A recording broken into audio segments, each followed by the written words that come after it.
શ્રાવણ માસના અષાઢી સુદ પવિત્ર મહિનાના પ્રથમ કે છેલ્લા સોમવારે કાનબાઈ માતા હિન્દુ ધર્મના મહારાષ્ટ્રીયન સમાજના આરાધ્ય કુલ દેવતનો સૌથી મહત્વપૂર્ણ તહેવાર તરીકે ઉજવાય છે। ત્યારે આ તહેવારની સુરતમાં મહારાષ્ટ્રીયન પરિવારો દ્વારા પરંપરાગત રીતે ખૂબ જ ધામધૂમથી ઉજવણી કરાઈ છે। સુરતમાં વસતા મહારાષ્ટ્રીયન ખાનદેશ સમાજના આરાધ્ય કુલ દેવત કાનબાઈના તહેવારની સુરતમાં ભવ્ય ઉજવણી કરાઈ છે। હિન્દુ ધર્મમાં માતા કાનબાઈ એક એવી દેવી છે જેમને કોઈ શુભ કે અશુભ સમય તેમજ મુહૂર્ત લાગતું નથી। આ દેવીએ શરીર છોડીને માત્ર તે જ માથું લઈને આવ્યા છે જેનું માથું નારિયેળનું છે, જે દેવીનું સ્વરૂપ છે। સુરત શહેર ટેક્સટાઇલ અને ડાયમંડ સિટી છે, જેને સિલ્ક સિટી અને ડાયમંડ સિટી તરીકે પણ ઓળખવામાં આવે છે। તો ભારતના તમામ રાજ્યોમાંથી ઘણા લોકો એવા છે જેઓ રોજીરોટી કમાવા માટે સુરત શહેરમાં સ્થાયી થયા છે। તેમાંથી એક મહારાષ્ટ્રીયન, ખાસ કરીને રાજ્યમાંથી મરાઠી સમાજના છે।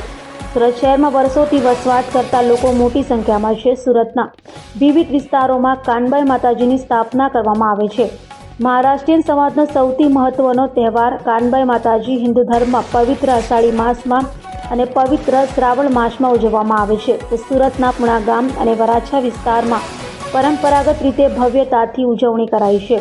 આ તહેવારની ઉજવણી પહેલો શનિવાર સવા પ્રહરમાં પ્રસાદ બનાવવા રસોઈ માટે પહેલા 5 જોડી પાણી ભરવા જાય છે અને પછી સાંજે એટલે ત્રીજો પહર સત્ય પૂજન, માં રોટલો અને ભાજીની નૈવેદ્ય ધરાવવામાં આવે છે।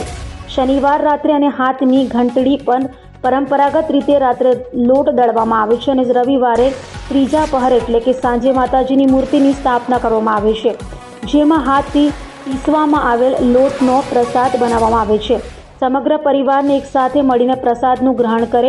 આખી રાત ભજન કીર્તનનું તેમજ જાગરણનું આયોજન કરવામાં આવે છે। સોમવારે સવા પ્રહર એટલે કે સવારે સમગ્ર શહેરમાં ભારે ધૂમધામથી માતાજીની શોભાયાત્રા કાઢવામાં આવે છે।